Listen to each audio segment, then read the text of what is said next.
Welcome back to the Midnight Who Show, and today we are going to review Captain Marvel. This movie came out last weekend, and it was fairly entertaining. This was actually a very entertaining movie. It was definitely very fun at times, and I actually kind of enjoyed it, with it kind of also being a very, I'm going to say, a little more on the average type of MCU film, because, you know, it's a little bit more of an origin story. It doesn't really have that, like, grand stakes, I felt.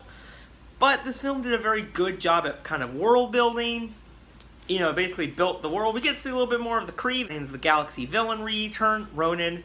So basically it kind of builds onto that, and I really like that. Now, of course, this review will be mostly without spoilers, so I'm just going to kind of just talk a little bit how I felt.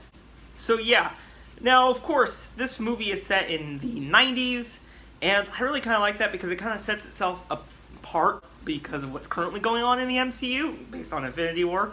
So I kind of like that because now it can just have its story and doesn't really have to be connected too much. And I kind of like that, and also we get to see Nick Fury. And I was actually surprised. He was actually in this movie a lot more than I thought he was. And I only thought he was just going to be there maybe for a couple of scenes, maybe. But yeah, he was in there for a good chunk of it, so I was really happy. Now, of course, this was without him, without his eye patch. And this is kind of a different kind of Nick Fury than we have previously seen. He's a lot more... just kind of a little bit more fun, actually, on the more fun side. He's not kind of like the director of S.H.I.E.L.D. that we saw when we first saw him. He's just kind of more, he's kind of just making jokes, and he's just kind of there. And I really like seeing that different side of Nick Fury. Now, of course, he's not the only returning member that we've seen. Agent Coulson is back, and on both of them, the de-aging technology they used was pretty fantastic. I kind of was impressed. Like, at first, you're kind of like, this is kind of odd, but after that, you just don't really notice that. It's just like, alright, this is the movie. Captain Marvel herself, I guess we have... Let's talk about Captain Marvel. I thought Brie Larson did a pretty decent job at it. To me, I guess the only problems I could say maybe were down to the writing of her character, but in a way, I kind of liked that performance, even though I felt at times it was like a little off to me. But then again, after thinking a little bit more, she's kind of trying to be this warrior. She's kind of been raised by these people to become a warrior, and she kind of acted like that. But I also like how you kind of see like a little bit of a different side when she's with Nick Fury. I like when she and Nick Fury are together. Those two are very hilarious together, and I really enjoyed that dynamic. And I kind of want to see more of that. Now, of course, the plot of this movie, even for me, but it did have really good moments. I felt the first act of this film was kind of a little bit all over the place, but it was kind of more setting up everything.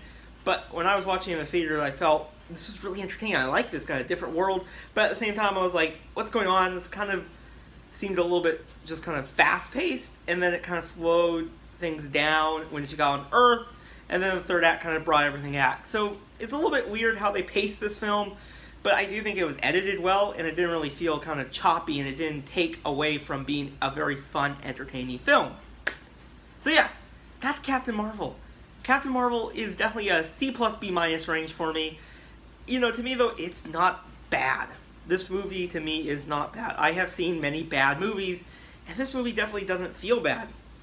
It just feels a little bit where we're at in the MCU. This film seems a little bit not quite up to that. But it was just an origin story. It introduced the character, introduced her world, and, you know, it kind of brought up, you know, who she is. And I kind of appreciate that, so we don't just have in Avengers Endgame, she just shows up. I rather have a little bit more about her. And this is just the first film she's in. This is her first kind of film. So I think she has enough time for development over a course of many other films.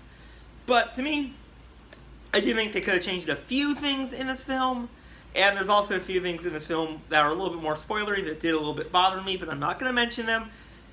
But yeah, overall, Captain Marvel, a pretty okay film. It's definitely entertaining, and I definitely would recommend it. To me, though, it's like, it's just kind of entertaining. It's just fun. Definitely like all the other MCU films, just was kind of just popcorn fun.